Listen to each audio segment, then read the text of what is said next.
আসসালামু আলাইকুম। VBScript বাংলা টিউটোরিয়ালে আপনাদের সবাইকে স্বাগত জানাচ্ছি।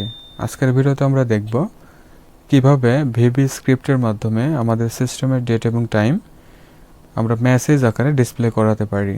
চলুন দেখা যাক। ডেস্কটপে মাউস রাইট ক্লিক করি, new text document double click করি।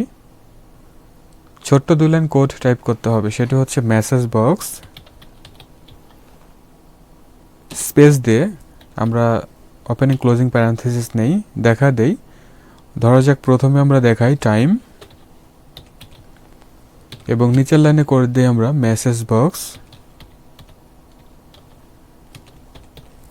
ওপেনিং ক্লোজিং প্যারেনথেসিস, দেখাই আমরা ডেট। আমরা ফাইলে আসি, সেভ অ্যাজ, ডেস্কটপে রাখি। আমরা ফাইলের একটি নেম দিতে পারি, সেটি হচ্ছে টাইম অ্যান্ড ডেট।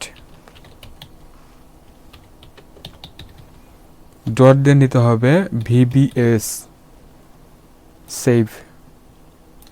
ডেস্কটপে টাইম অ্যান্ড ডেট নামের একটি VBScript ফাইল আমরা দেখতে পাচ্ছি। ডাবল ক্লিক করি, এখন সিস্টেমের টাইম ডিসপ্লে হচ্ছে। আবার ওকে প্রেস করলে ডেট ডিসপ্লে হচ্ছে। কি অনেক মজার প্রোগ্রাম, তাই না?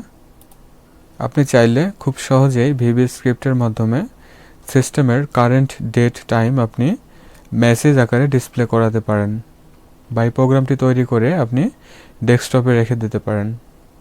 তাহলে ভিউয়ার, এতটুকু ছিল ভিডিও। যদি ভালো লাগে লাইক, কমেন্ট, শেয়ার করবেন। চ্যানেলটিকে সাবস্ক্রাইব না করে থাকলে অবশ্যই সাবস্ক্রাইব করবেন এবং নতুন ভিডিওগুলো দেখার জন্য বেল বাটনটি প্রেস করে রাখবেন।